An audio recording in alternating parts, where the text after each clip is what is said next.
नमस्कार. आज आपण साहित्य प्रकारांचे सादरीकरण हा जो प्रथम वर्ष कला शाखेचा विषय आहे याबद्दल चर्चा करणार आहोत. तर सर्वप्रथम आपण या विषयाचा अभ्यासक्रम समजून घेऊया. तर साहित्य प्रकारांची आवाहन क्षमता म्हणजे काय की कोणताही साहित्य प्रकार म्हणजे कथा, कादंबरी, नाटक असेल तर हे तुम्हाला कसे आकर्षित करतात त्यांच्याकडे, म्हणजे तुम्ही ते वाचण्यासाठी का प्रवृत्त होता त्याच्याबद्दल चर्चा असेल.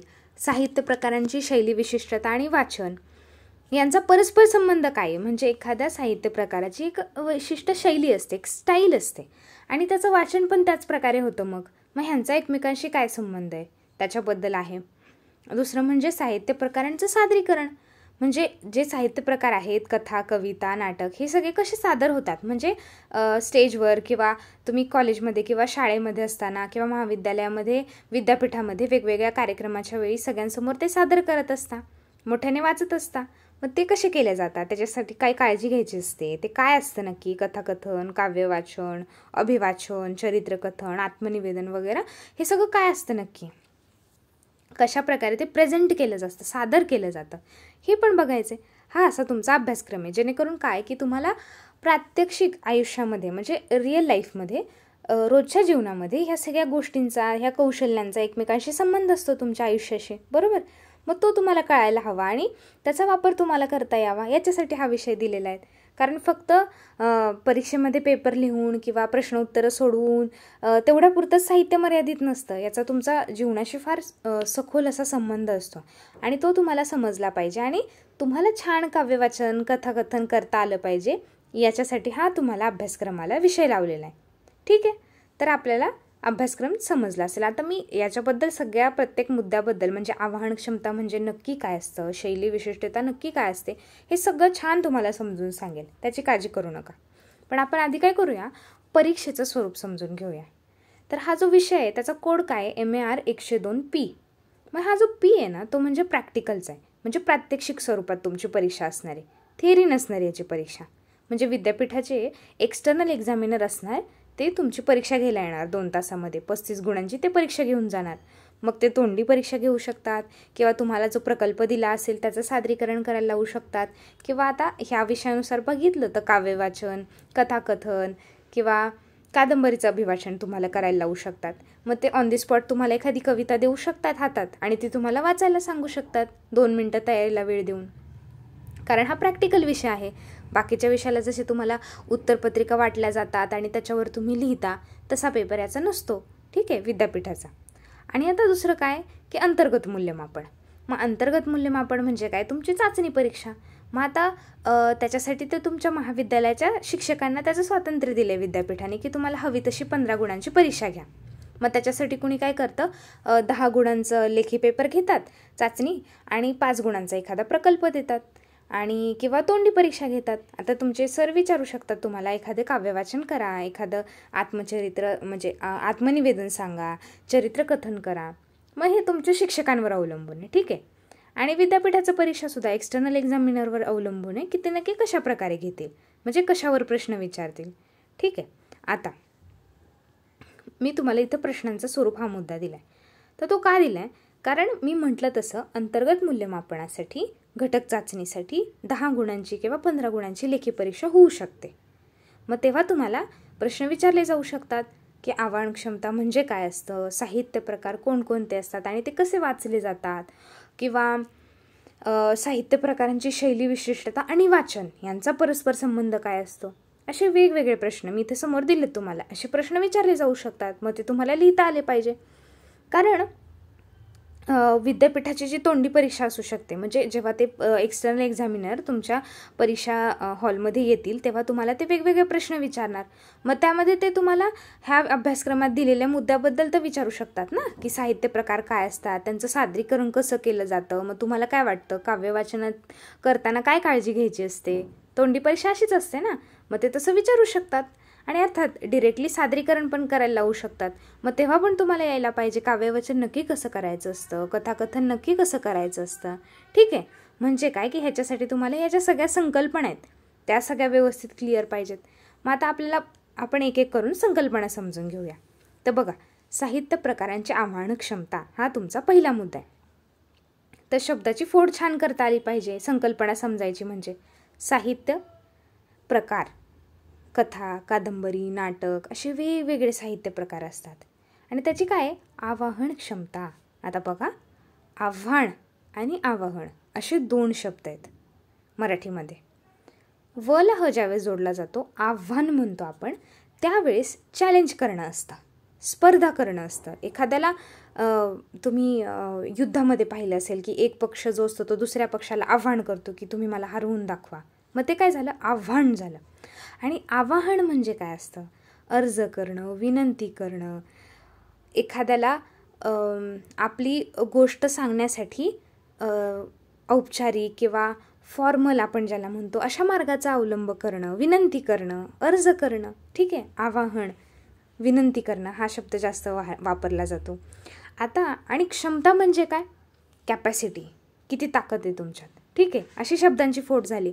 पण आता अर्थात आपण इथं बघणार नाही ना पुस्तकाचं पान किती दमदार आहे किंवा त्याच्यात किती ताकद आहे. नाही, आपल्याला काय बघायचं आहे की साहित्य प्रकारांची आव्हान क्षमता बघायची आहे. म्हणजे काय, इथे आव्हान क्षमता ह्या शब्दाचा अर्थ काय आहे की एखादा साहित्य प्रकार वाचकाला किंवा श्रोत्याला कसा आकर्षित करतो, म्हणजे स्वतःकडे खेचून घेतो, याच्याबद्दल अर्थपूर्ण ज्यावेळेस ते अनुभव देतात साहित्य प्रकार, ती जी कॅपॅसिटी असते, म्हणजे एखाद्या पुस्तकाची वाचकाला, श्रोत्याला आकर्षित करून घेण्याची जी क्षमता असते ती म्हणजे आवाहन क्षमता. ठीक आहे, म्हणजे भाषिक सौंदर्य, कल्पनाशक्तीचा वापर, घटना, पात्रांमधील गुंतागुंत, सामाजिक सांस्कृतिक मूल्य आणि विचार करायला लावणारे असे घटक, हे सगळे तुमच्या पुस्तकामध्ये असतात. मग त्याने काय होतं, तुम्ही त्या पुस्तकाकडे किंवा एखादं जर कविता ऐकत असाल तर त्या कवितेकडे तुम्ही काय होता, आकर्षित होता. म्हणजे ती त्या कवितेची कॅपॅसिटी असते, क्षमता असते काय करण्याची, तुम्हाला बोलवून घेण्याची तिच्या स्वतःकडे. म्हणजे काय, ती तुम्हाला आवाहन करत असते की मला वाचा. एखादी कादंबरी तुम्ही पाहता त्यावेळेस काय होतं, तुम्हाला वाटतं की मला ही कादंबरी वाचायची आहे, कारण तुम्ही कोणाकडून तरी तिच्याबद्दल ऐकलेलं असतं, कुठेतरी चर्चा ऐकलेली असते. म्हणजे काय झालेलं असतं की तुम्हाला त्या कादंबरीने आवाहन केलेलं असतं, त्या कवितेने आवाहन केलेलं असतं, एक विनंती केलेली असते, एक आकर्षणाचा पैलू निर्माण केलेला असतो. आणि ती तिची कॅपॅसिटी, ती तिची क्षमता आहे तुम्हाला खेचून घेण्याची, आकर्षित करण्याची. मग ही झाली आवाहन क्षमता. आणि मग कशाची बघायची आपल्याला, साहित्य प्रकारांची. म्हणजे एखादी कथा तुम्हाला आकर्षित कशी करते, एखादी कविता, एखादं नाटक, एखादी चरित्र, एखादं आत्मचरित्र तुम्हाला कसं खेचून घेतं स्वतःकडं, ही म्हणजे साहित्य प्रकारांची आवाहन क्षमता असते. ठीक आहे, मग व्याख्या परीक्षेत जर लिहायची झाली तर काय लिहिणार, विशिष्ट साहित्य प्रकार वाचक किंवा श्रोत्याला कसा आकर्षित करतो, त्याला कशा प्रकारे अर्थपूर्ण अनुभव देतो, यालाच साहित्य प्रकाराची आवाहन क्षमता म्हणतात.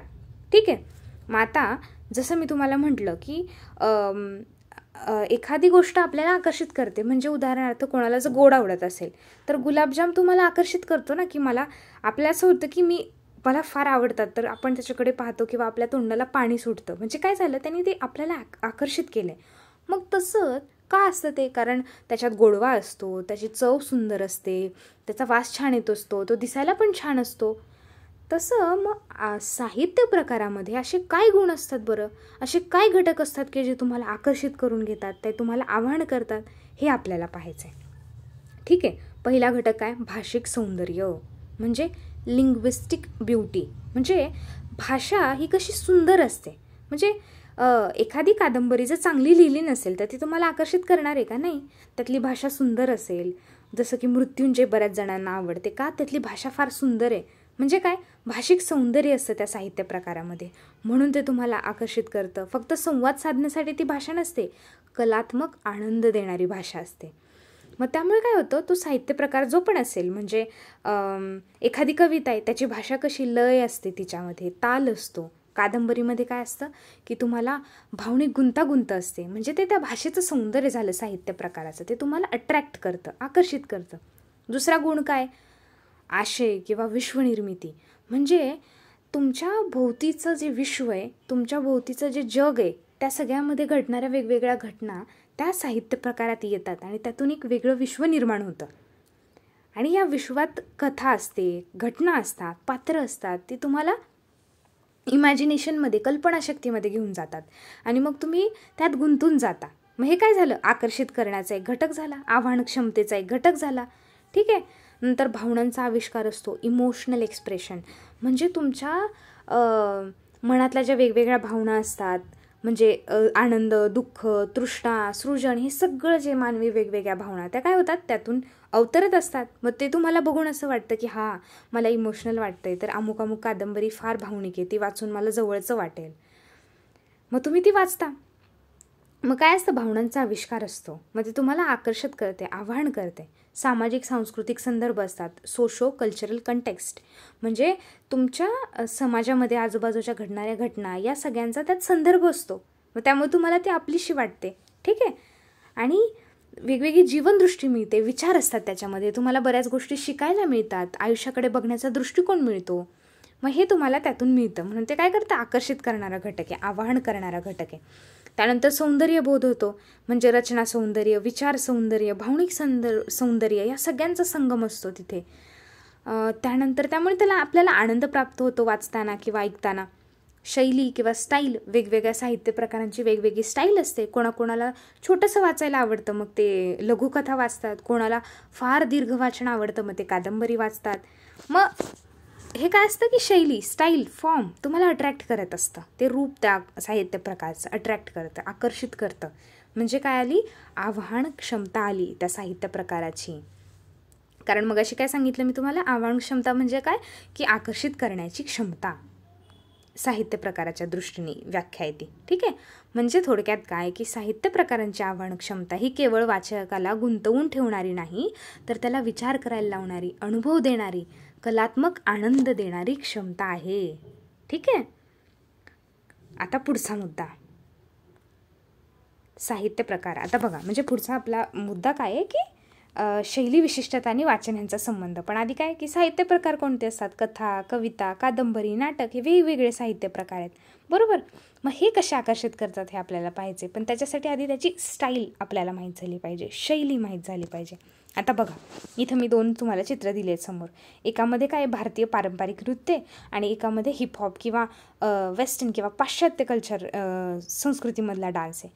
हे दोघं काय आहेत, डान्सच आहेत, म्हणजे नृत्याचाच प्रकार आहे, पण त्याच्यामध्ये वेगळी स्टाईल आहे. तुम्हाला दिसत असेल, हावभाव वेगळे असतात, हातवारे वेगळे असतात, कपडे वेगळे असतात, मेकअप वेगळा असतो, म्हणजे भूषणं, आभूषणं, शृंगार, हे सगळं वेगवेगळं आहे. मग ही काय आहे, त्यांची एक स्टाईल आहे. म्हणजे जसं भारतीय पाहिलं तर तुम्ही साडी आहे, गजरा आहे, वेणी आहे, आणि पाश्चात्य पाहाल तर जीन्स किंवा टी शर्ट, हुडी, अशा प्रकारचे कपडे, आणि केसांना वेगवेगळा रंग करणं, आखूड अशी शॉर्ट अशी केस कापणं, ही काय आहे, त्यांची स्टाईल आहे, शैली आहे. बरोबर. मग तशीच साहित्य प्रकार, हे सगळे साहित्याचेच प्रकार आहेत. जसं हा नृत्याचा प्रकार आहे वेगवेगळा, तसा हा साहित्याचाच प्रकार असतो, कथा, कादंबरी, नाटक. पण तरी त्यांची स्टाईल, शैली ही वेगळी असते. आणि मग ही शैली बदलली की वाचनाचा प्रकारही बदलतो. म्हणजे जसं आता बघा, हे नृत्यामध्ये भारतीय झालं आणि पाश्चात्य झालं, शैली बदलली की गाणं बदलतं, हाताचे हावभाव बदलतात, म्हणजे चेहऱ्यावरचे हावभाव, हाताचे हातवारे सगळं बदलतं ना. मग तसंच साहित्य प्रकाराची शैली बदलली की वाचनाचं पण पद्धती बदलत असते. मग ह्यांचा कसा संबंध असतो एकमेकांशी ते आपल्याला पाहिजे. साहित्य प्रकारांची शैली विशिष्टता म्हणजे साहित्य प्रकाराची स्वतःची एक खास शैली, रचना, भाषाशैली, आकृतिबंध असतो, जो त्या प्रकारात स्वतंत्र ओळख मिळवून देतो. म्हणजे कविता ही छोटीशी असते, कडव्यांमध्ये असते, कादंबरी ही विस्तृत असते, मोठी असते. बरोबर. म्हणजे काय झालं, तिथं कादंबरीच्या आकृतिबंधाने किंवा कवितेच्या आकृतिबंधाने आपल्याला त्याला स्वतंत्र अशी ओळख निर्माण केलेली आहे. आणि ही शैली जी असते ती आशय, उद्देश, वाचन प्रक्रियेला प्रभावित करत असते. म्हणजे कादंबरीचा आशय आणि उद्दिष्ट, कवितेचा आशय आणि उद्दिष्ट हे वेगळं असतं, आणि त्यामुळे त्याचं वाचनही वेगळं असतं. म्हणजे शैली वाचनाला प्रभावित करते आणि वाचन शैलीला प्रभावित करतं. कसं ते आपल्याला पुढं पाहायचं आहे. पण अजून एकदा शैली विशिष्टतेचा अर्थ व्यवस्थित समजून घेऊया. शैली म्हणजे काय, अनुभवांचं संकलन, विषयाचं आकलन, कलाकृतीची रचना, आकृतिबंध, आविष्काराची रीत म्हणजे कागदावर ते कसं उतरतंय, आणि आस्वादाची रीत, वाचणारा कसं वाचतोय, ह्यानुसार जे वेगवेगळ्या ह्यातल्या ज्या स्टाईल्स असतात, पद्धती असतात, त्याला शैली म्हणतात आपल्याकडे साहित्य प्रकाराच्या दृष्टीने पाहायला गेलं तर. आणि मग प्रत्येक साहित्य प्रकाराची शैली वेगळी असते. मग कशी, कादंबरीची कथनपर असते, कवितेची भावपूर्ण असते, नाटकाची संवादावर आधारित असते, बरोबर. मग ह्या सगळ्यामुळे काय होतं, साहित्यकृतीला ओळख मिळते आणि वाचकांच्या जाणीवांना वेगळा अनुभव मिळतो. तुम्ही ज्यावेळेस कविता वाचता त्यावेळेस तुमचा अनुभव वेगळा असतो, कादंबरी वाचता तेव्हा वेगळा असतो. ठीक आहे. आणि हे अनुभव शैली विशिष्टतेमुळे येतात. बघा आता वाचनाचा आणि त्याचा संबंध पाहिजे. पण आधी वाचन म्हणजे काय असतं, 2 प्रकार आहेत, प्रकट वाचन आणि मूक वाचन. प्रकट वाचन म्हणजे काय, अक्षर ध्वनीच्या मोठ्या आवाजातील उच्चारणाला प्रकट वाचन म्हणतात, म्हणजे जे मोठ्याने केलं जातं. आणि मूक वाचन म्हणजे काय, मनातल्या मनात केलं जातं, ज्याच्यात तुम्ही शब्द उच्चारत नाही, म्हणजे लिखित किंवा मुद्रित अक्षरं डोळ्यांनी वाचणं, मेंदूनं अर्थग्रहण करणं म्हणजे काय, मूक वाचन. तर आता आपल्याला अर्थात आपला विषय सादरीकरणाचा आहे, म्हणजे आपल्याला प्रकट वाचनावर लक्ष द्यायचं आहे. मग आता बघा, आता वाचन म्हणजे काय आलं तुम्हाला, मोठ्याने आपण इथं बघितलं तर मोठ्याने वाचणं किंवा आशय ऐकणाऱ्यांपर्यंत पोहोचवणं असा अर्थ असतो त्याचा. मग आता शैली विशिष्टता आणि वाचनाचा परस्पर संबंध म्हणजे तुम्हाला चाचणी परीक्षेत किंवा विद्यापीठाच्या तोंडी परीक्षेलाही तुमच्या परीक्षा घेणारे विचारू शकतात की शैलीचा आणि वाचनाचा काय संबंध आहे बाबा, सांगा. मग काय बघा, वाचन पद्धत साहित्य प्रकाराच्या शैलीनुसार बदलते. म्हणजे तुम्ही कविता ही बातमीसारखी किंवा कादंबरी ही नाटकासारखी वाचत नाही, त्यात बदल असतो. उदाहरणार्थ, कविता वाचताना भावनिकता येते, लय येते, शब्दांची सजावट लक्षात येते, तर कथा वाचताना कथनशैली, पात्रांची वैशिष्ट्ये जाणवतात. आणि त्यामुळे काय आहे की शैली ही वाचनाला पूरक आहे, एकमेकांना ते दोघं पूरक आहेत. स्टाईल असेल तसं वाचन असणार, जसं डान्सची स्टाईल आहे तसं त्याच्या हातवारे असतात. शैली काय करते, वाचकाला साहित्यकृती समजून घ्यायला मदत करते आणि वाचनामुळे शैलीची गूढता समजते. म्हणजे शैली काय करते, वाचकाला साहित्यकृती समजायला मदत करते आणि वाचनामुळे काय होतं, आपल्याला शैली समजते. म्हणजे उदाहरणार्थ, कवितेची जी शैली आहे ती आपल्याला कधी समजते, वाचल्यावरच कळते ना. आणि वाचनाची जी शैली ती कशावर ठरते की समोर कविता आहे का कादंबरी, म्हणजे एकमेकांना परस्पर पूरक आहेत. मग परीक्षेत लिहिताना काय लिहायचं, शैली वाचकाला साहित्यकृती समजून द्यायला मदत करते आणि वाचनामुळे शैलीचं सौंदर्य, अर्थपूर्णता समजते. वाचन प्रक्रियेमध्ये भाषा, रचनाबंध, तंत्र, आस्वाद या सगळ्या गोष्टी आहेत ज्यांचा अनुभव ज्या पद्धतीने मिळतो त्या पद्धतीचा परिणाम तुमच्या आस्वादनावर, म्हणजे तुम्ही त्याचं ग्रहण कसं करताय, ती आत्मसात कशी करताय कलाकृती, यावर अवलंबून असतं. ठीक आहे. म्हणजे फार कॉम्प्लिकेटेड नाही आहे, सरळ की वाचन आणि शैली एकमेकांना परस्पर पूरक असतात. शैलीनुसार वाचन ठरतं, वाचनामुळे शैली अजून चांगल्या प्रकारे समजते. बस. ठीक आहे. आता पुढचा मुद्दा, साहित्य प्रकारांचे सादरीकरण. बघा ह्याच्यात काय काय समजून घ्यायचं आपल्याला. काव्य वाचन, कथाकथन, कादंबरीचं अभिवाचन, चरित्रकथन, आत्मनिवेदन, भरपूर प्रकार आहेत, पण खूप सोपं आहे सगळं. ठीक आहे. तर बघा आता सादरीकरण म्हणजे काय आधी ते समजून घेऊया. वेगवेगळ्या साहित्य प्रकारांची मांडणी, सादर करण्याची पद्धत आणि तंत्र म्हणजे सादरीकरण होय. प्रत्येक साहित्य प्रकाराचे सादरीकरण हे त्याच्या वैशिष्ट्यानुसार, आशयाच्या गरजेनुसार बदलत असतं. ठीक आहे. संकल्पना जी असते साहित्य प्रकाराची, जी संकल्पना आहे सादरीकरणाची, ती काय आहे की बाबा तुम्हाला प्रभावीपणे श्रोता, प्रेक्षक, वाचक जे पण असतील समोर, श्रोते किंवा प्रेक्षक, त्यांच्यासमोर प्रभावीपणे मांडता आलं पाहिजे, त्यांच्या मनावरती ते ठसलं पाहिजे, अशा प्रकारे सादर करणं म्हणजे खरं उत्तम प्रकारचं सादरीकरण असतं. प्रत्येक साहित्य प्रकाराची रचना, आशय तुम्हाला लक्षात घ्यावा लागतो आणि त्यानुसार त्याच्या सादरीकरणाचं तंत्र लक्षात घ्यावं लागतं. ठीक आहे. मग आता वेगवेगळ्या प्रकारे असू शकतं, वक्तृत्व, वाचन, कथन, अभिनय वगैरे भरपूर प्रकार आहेत. पहिला आपला अभ्यासक्रमाचा आहे काव्य वाचन. काव्य वाचन म्हणजे काय की कविता आहे. आता सरळ समजते, वाचन म्हणजे वाचणं, मोठ्याने वाचणं, प्रकट वाचन करणं, आणि काव्य म्हणजे काय, कविता. मग कवितेचं वाचन कसं केलं जातं की कविता शब्दशः भावपूर्ण, लयबद्ध आणि प्रभावी स्वरूपात सादर करणं म्हणजे काव्य वाचन. यामध्ये काय, कवितेतील शब्द, भाव, लय, ताल ह्या सगळ्यांचा वापर करून ती प्रेक्षकांपर्यंत पोहोचवणं म्हणजे काव्य वाचन. ठीक आहे. मग ते करताना काय काय करायचे? पहिली गोष्ट, समोर कोण प्रेक्षक आहेत ते बघायचे.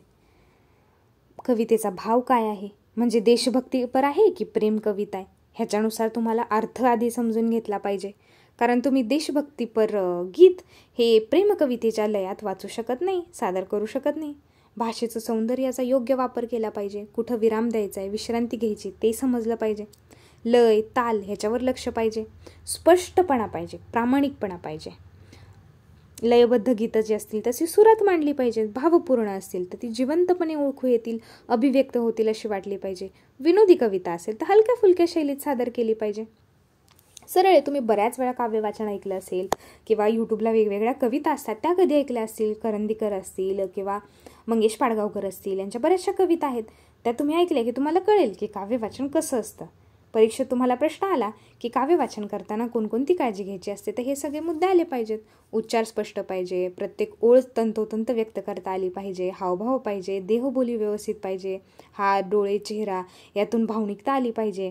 कविता पहिले तर समजून घेतली पाहिजे, सराव केला पाहिजे तुम्ही त्याचा, वेळेचं नियोजन केलं पाहिजे, बरोबर. अशा प्रकारे काव्य वाचन म्हणजे काय, त्याची वैशिष्ट्य कोणती आणि तुम्ही काव्य वाचन करताना काय काळजी घ्यायची हे आपण पाहिलं. पुढचं कथाकथन. कथा म्हणजे अर्थात कहाणी, गोष्ट, स्टोरी, आणि कथन म्हणजे सांगणं. ती तुम्हाला कथन करायची आहे कथा. मग काय करायचं? प्रभावीपणे, जिवंतपणे, रसिकांच्या मनात उतरावी अशा पद्धतीने. आता तुम्ही बघा, म्हणजे तुमच्या लक्षात येईल गोष्ट, हे जे सगळे सादरीकरणाचे प्रकार आहेत त्याचे एक मुद्दा कॉमन आहे. तुम्हाला प्रभावीपणे आलं पाहिजे, जिवंतपणे आलं पाहिजे, रसिकांच्या मनात उतरलं पाहिजे. हे सगळ्याला, कारण तुम्हाला परीक्षेत अर्थात सगळ्या प्रकारांबद्दल लिहायला विचारणार नाहीत. एखादा प्रश्न आव्हान क्षमतेबद्दल आला तर दुसरा अभिवाचन किंवा आत्मनिवेदनाबद्दल येईल, तर सगळ्यात तुम्ही हा मुद्दा वापरूच शकता अर्थात, कारण एकच प्रश्न येणार तुम्हाला त्याबद्दल. मग सांगू शकता की कथाकथन म्हणजे कथा ही प्रभावीपणे, जिवंतपणे रसिकांच्या मनात उतरावी अशा पद्धतीने सांगणे. मग यात काय, आवाज, शारीरिक हावभाव, विराम, शब्दफेक यावर लक्ष दिलं जातं. त्याने काय होतं, सजीव वाटते कथा तुमची. श्रोत्यांशी तुम्ही संवाद साधत असता, कारण त्यांना त्या विश्वात घेऊन जात असता तुम्ही. कथा विश्वामध्ये ती जी पात्र आहेत, त्यातले प्रसंग आहेत, ते तुमच्या ऐकणाऱ्या श्रोत्यांना आपलेसे वाटले पाहिजेत, असं तुमच्याकडे तेवढी क्षमता पाहिजे असते, बरोबर. तो संघर्ष, त्यातला संदेश, त्याचा बोधकथा असेल त्यातला बोध त्यांना भावला पाहिजे, कळाला पाहिजे, असं कथाकथन झालं पाहिजे. वेळेचं नियोजन आलं पाहिजे. सुरुवात, मध्यभाग, निष्कर्ष अशी रचना व्यवस्थित क्रमाने आली पाहिजे. कथा प्रेक्षकांचं वय, रुची, आवड लक्षात घेऊन कथा निवडली पाहिजे. म्हणजे प्रेमकथा सांगताना तुम्ही पहिली दुसरीच्या मुलांना नाही सांगू शकत, त्यांना सांगताना तुम्हाला बोधकथा सांगितली पाहिजे.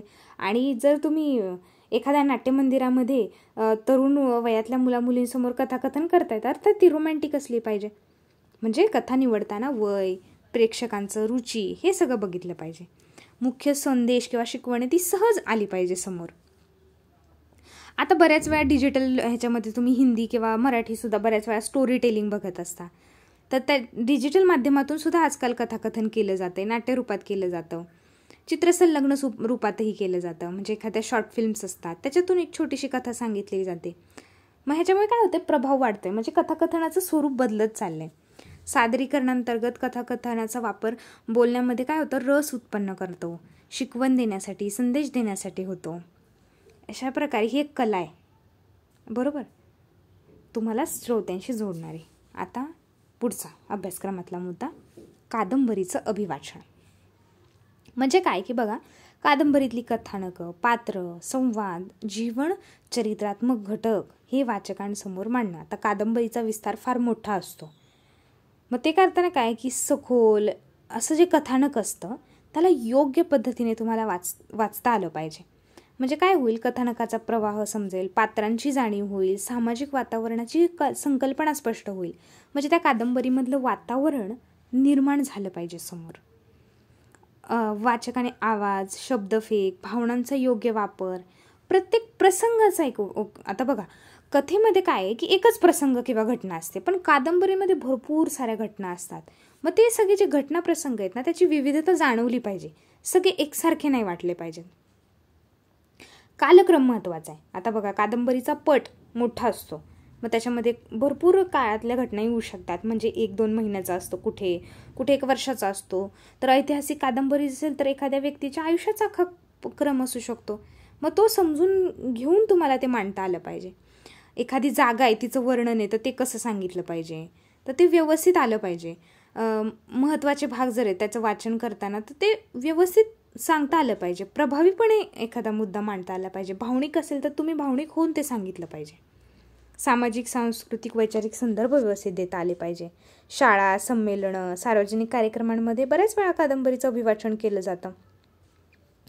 आणि प्रभावी वाचनासाठी काय करायचे की स्वतः पहिले तर सराव करायचा, श्रोत्यांची आवड बघायची आणि सखोल अध्ययन करायचं कथानकाचं, म्हणजे अभ्यास करायचा त्या कथानकाचा. ठीक आहे. आणि पुढचा मुद्दा काय आपला, चरित्रकथन. ठीक आहे. तर चरित्रकथनामध्ये म्हणजे काय की एखाद्या व्यक्तीच्या चरित्रातच, तुम्हाला शब्दफोड करायचे विसरले, चरित्र म्हणजे कॅरेक्टर, एखाद्या व्यक्तीचं चारित्र्य आपण म्हणतो. म्हणजे अर्थात त्याचा अर्थ चारित्र्य असा नसतो. चरित्र म्हणजे काय, एखाद्या व्यक्तीबद्दल, त्याच्या जीवन प्रवासाबद्दल, अनुभवाबद्दल सांगणं असतं तुमचं. ठीक आहे. मग बघा, चरित्रकथन म्हणजे काय, एखाद्या व्यक्तीच्या जीवन प्रवासाचा, त्याच्या अनुभवाचा, कार्याचा, व्यक्तिमत्वाचा प्रवास हा जिवंतपणे सांगणं, सादर करणं म्हणजे चरित्रकथन करणं. मग सादरीकरणासाठी चरित्रकाराने काय करायचे, त्या व्यक्तीच्या जीवनातल्या ज्या वास्तव घटना आहेत त्याच्याबद्दल माहिती गोळा करायची.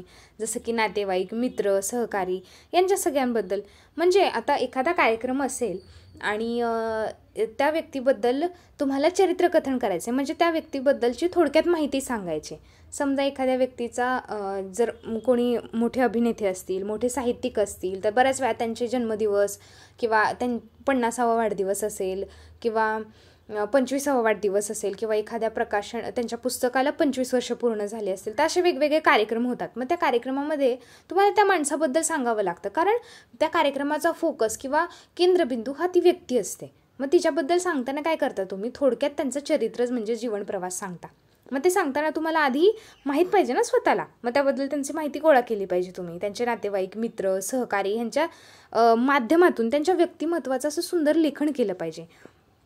ते समजून घेतलं पाहिजे त्यांचं व्यक्तिमत्व, तेव्हा तुम्ही छान प्रकारे चरित्रकथन करू शकता. मग सादरीकरणामध्ये काय आहे की आवाजाचा वर्चस्व, म्हणजे इथं आवाज फार महत्त्वाचा ठरतो. भावनांचा वापर, म्हणजे अतिशयोक्ती पण वाटायला नको, शब्दफेक हे आक्रमणासारखे नको वाटायला. चरित्र सांगताना त्या व्यक्तीबद्दलची व्यक्तिमत्व त्यातून तुम्हाला समोरच्याला पटवून देता आलं पाहिजे की अमुक व्यक्ती कसा उत्तम साहित्यिक आहे किंवा कशा प्रकारे त्यांनी जीवनात संघर्ष केला. म्हणजे जर केला असेल तर अर्थात याच्यामध्ये खोट्या गोष्टी सांगायच्या नसतात, तथ्यच असली पाहिजेत, पण ती सांगताना त्या आयुष्यात, त्या माणसाच्या आयुष्याच्या संघर्षाचा सन्मान झाला पाहिजे थोडक्यात. कारण चरित्रकथन करताय म्हणजे अर्थात तो कार्यक्रम किंवा ती संधी तशीच असते की त्यासाठी त्या व्यक्तीचं मान होणं, सन्मान होणं महत्त्वाचं असतं. ठीक आहे. मग काय, तुमचा आवाज व्यवस्थित असायला पाहिजे, भावनांचा योग्य वापर केला पाहिजे, शारीरिक हावभाव पण कलात्मक असावेत पण अति नसावेत.